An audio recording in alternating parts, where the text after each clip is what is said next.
కూటమి సర్కార్ ప్రతిష్టాత్మకంగా అమలు చేస్తున్న తల్లికి వందనం పథకంపై వైసీపీ చేస్తున్న ఆరోపణలు నిరూపిస్తే తాను మంత్రి పదవికి రాజీనామా చేస్తానని సవాల్ చేశారు మంత్రి సవిత.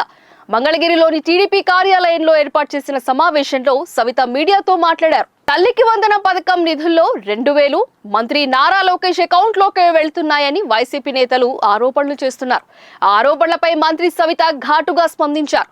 లోకేష్ అకౌంట్లోకి 2,000 వెళ్తున్నట్లు ఆధారాలు చూపిస్తే ఎమ్మెల్యేలతో పాటు తాను మంత్రి పదవికి రాజీనామా చేస్తానని సవాల్ చేశారు.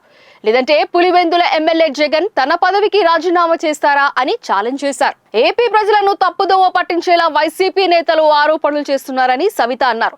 తల్లికి వందనం పథకంతో కూటమి సర్కార్ పట్ల ప్రజలకు మరింత నమ్మకం ఏర్పడిందని, అందుకే తప్పుడు ఆరోపణలు చేస్తున్నారన్నారు.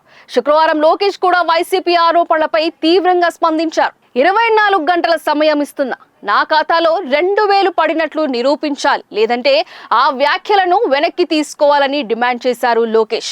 అలా చేయకుంటే న్యాయ పోరాటం చేస్తారని హెచ్చరించారు.